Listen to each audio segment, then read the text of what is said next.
It was December 23rd, 2012.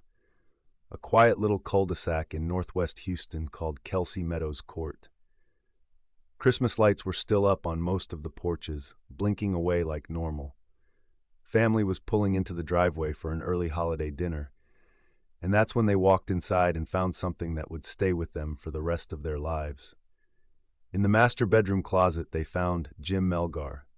The husband, the dad, the high school sweetheart, everyone still talked about that way. He'd been beaten and stabbed more than 50 times.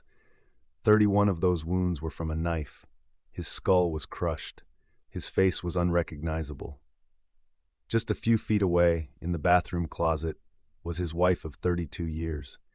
Hands and feet tied, something gagging her, a wooden chair jammed tight against the door with a pillow sham shoved underneath so it couldn't be pushed open from the inside. She was alive, but only just. Her name is Sandy Melgar. And from the moment the first officer stepped through that open garage door, that house stopped being just another crime scene.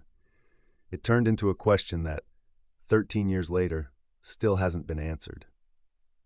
Jim and Sandy Melgar were the kind of couple people still called high school sweethearts, and it never came across as cheesy. They got married in 1980 and had been together 32 years by the night everything fell apart. Jim was the quiet, steady one, mechanically minded, always reading up on new treatments for Sandy's health problems. Sandy was the fighter.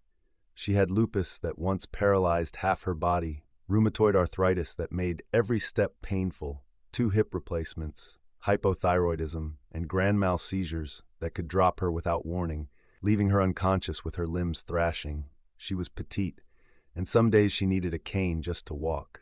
She was a Jehovah's Witness who lived her faith quietly, without drawing attention to it. They had one daughter, Elizabeth. Everyone called her Liz, and she adored both her parents. The family was tight. From everything friends and relatives said, the marriage was solid. No screaming matches, no affairs that anyone knew about. Just 2 people who had grown old together in the same modest house in Houston.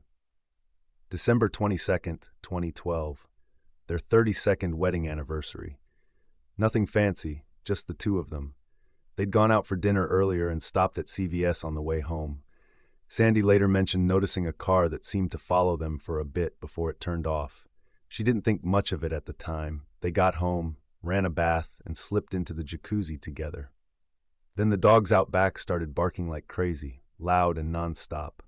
Jim got out, wrapped a towel around himself, and said he'd go check on them. Sandy stayed in the tub a minute longer, then got out to dry off and get dressed. She walked into the master bathroom closet to put on some lotion. That's the last thing she says she remembers. A few hours later, she woke up in complete darkness. Her arms were tied behind her back, her ankles bound, something shoved in her mouth. A wooden chair was jammed tight against the closet door. All she could hear was her own heartbeat. She tried to scream, but nothing came out. She kept drifting in and out. Maybe another seizure, maybe shock, maybe both. The next afternoon, December 23rd, around 4:30, the family pulled up. The garage door was wide open, the front door unlocked. They stepped inside and heard a weak, muffled voice calling from the back of the house.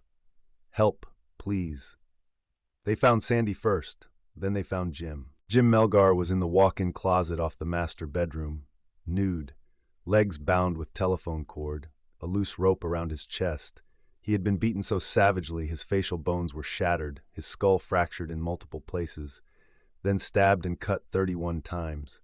Defensive wounds on both hands, deep, desperate slices where he had tried to grab the blade to fight for his life. The attack had been personal, violent, close quarters, hand to hand. The murder weapon, a kitchen knife, was found floating in the still full jacuzzi tub, along with a white blouse. Drawers in the bedroom had been pulled out, but their contents were oddly neat. A loaded handgun remained untouched in Jim's closet. The safe was still locked, no forced entry anywhere, no broken windows, no pry marks on the doors, and outside, the dogs were still in the backyard. Sandy was cut free, checked over by the paramedics, and medically cleared. They took her straight to the station in the same clothes she was found in. She was shaking as she told the detectives the only thing she could remember: the bath, the dogs barking, stepping into the closet, then blacking out. She thought she must have had a seizure. She kept asking where Jim was. When they finally told her he was dead, she collapsed. The detectives started pressing her right away. How could she not have heard the struggle? How did someone tie her up that cleanly without leaving a single fingerprint? And why wasn't anything obviously stolen? She had no answers, just confusion and grief. The investigation started off fast, then it dragged to a crawl. Forensic techs found DNA from an unknown man and an unknown woman on the drawer pulls, door handles, even the bathroom door. It didn't belong to Sandy or Jim. There was no blood on Sandy's hands.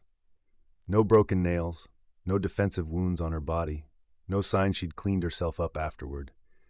The white blouse in the tub had a Costco tag, the kind sold only to members. The Melgars weren't Costco members. Later, a blood pattern analyst testified that the spatter and transfer patterns didn't look like a stranger breaking in. Prosecutors eventually argued that Sandy had staged the whole scene, that she'd tied herself up using a technique the detectives demonstrated in court, wedged the chair with the pillow sham, and waited to be found.